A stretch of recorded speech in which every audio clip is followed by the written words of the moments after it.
Hello friends, welcome to Physics Universe. Now today our topic is ICSE Standard 9 1.13 correct measurement of length. Now to study this topic is for example हम लोग जो length है किसी भी अगर day to day life में कोई भी लेंथ है उसको कौन से इंस्ट्रूमेंट से मेज़र करेंगे। तो length is measured by metre scale. हम लोग उसको मीटर स्केल से मेज़रमेंट लेंगे। क्लियर। तो मीटर स्केल उसमें जो नंबर्स होते हैं, जो डिविजन्स होते हैं वो 1 मीटर तक का होता है। क्लियर। 1 मीटर तक का मतलब मीटर स्केल का जो भी हम लोग ऑब्जर्वेशन लेंगे उसका जो यूनिट होगा that is in metre. Clear. But if I take metre scales, if metre scale का जो 100th पार्ट लेंगे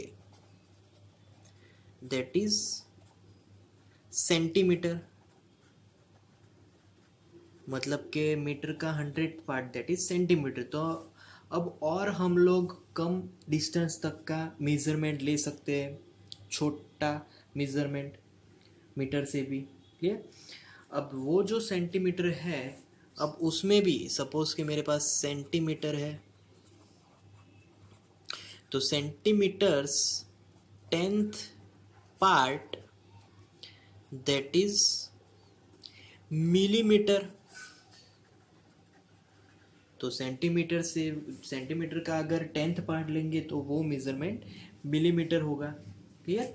तो वैसे हम लोग मेजरमेंट की हद को बढ़ा सकते हैं। इसको क्या बोलेंगे कि जितना प्रिसीजन, इसको प्रिसीजन बढ़ाना बोलेंगे कि हम लोग सेंटीमीटर से फिर मिलीमीटर तक जा सकते हैं।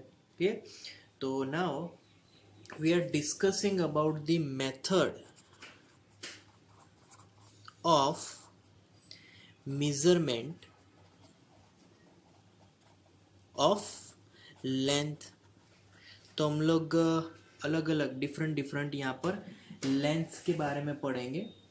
तो इस फॉर एग्जांपल हम लोग यहाँ पर लेंथ लेने वाले एक पर्टिकुलर ऑब्जेक्ट की, तो उस ऑब्जेक्ट को हम लोग मीटर स्केल के माध्यम से मेजरमेंट लेंगे। तो सपोज के ये एक मैं मीटर स्केल ड्रॉ करता हूँ यहाँ पर। क्लियर।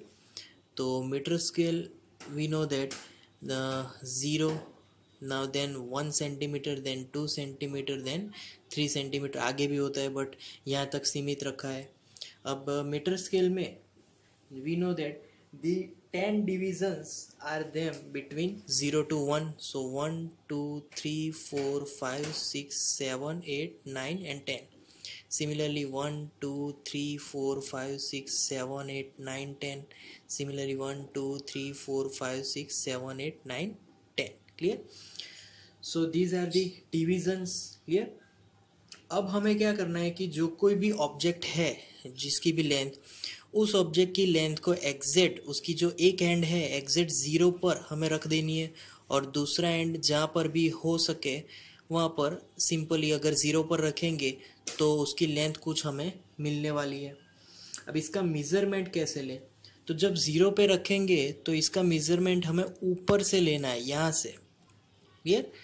और फिर जो दूसरा एंड है उसका मेज़रमेंट हमें यहाँ से लेना है। तो यहाँ पर हमें ये ध्यान रखना है कि पैरेलैक्स, मतलब कि there won't be parallax due to measurement. वहाँ पे कोई पैरेलैक्स नहीं रहना चाहिए, क्योंकि पैरेलैक्स मतलब हमें पता है कि लेफ्ट हैंड आई से अगर पोजीशन को चेंज करेंगे तो राइट हैंड आई से कुछ और दिखेगा। क्लियर। तो यहाँ पर पैरेलैक्स हमें रिमूव करना है। Clear. Okay. So now second method अगर उसको समझना है तो हमें ऑलवेज उसकी एज से मतलब कि मैंने जहाँ वैसे जैसे मैंने यहाँ पर बोला कि first edge measurement from vertical.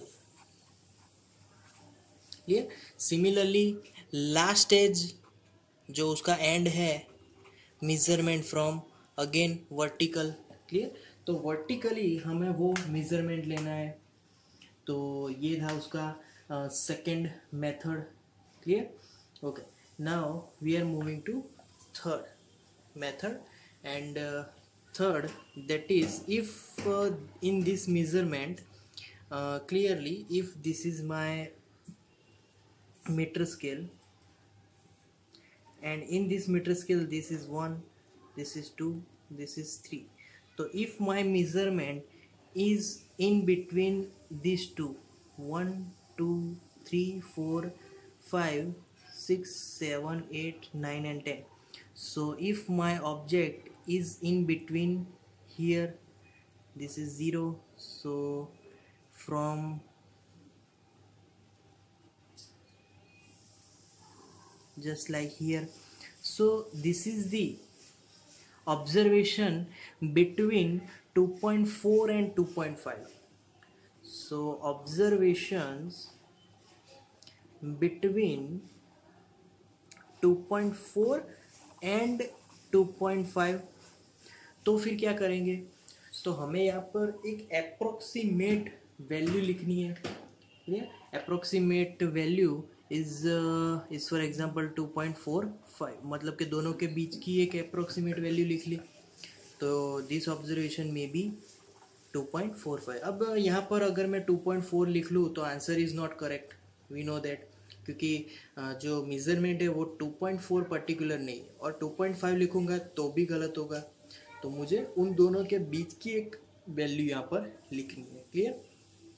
So this is the measurement of length. अगर लेंथ को हमें यहाँ पर मेज़र करना है तो बहुत सारे इंस्ट्रूमेंट है। पहले तो मीटर स्केल हमने ले लिया था, फिर दूसरा we know that is vernier callipers, and the second one is micrometer screw gauge. So these are the instruments to measure the length of the object. Clear? So that's all for today, guys. Thank you.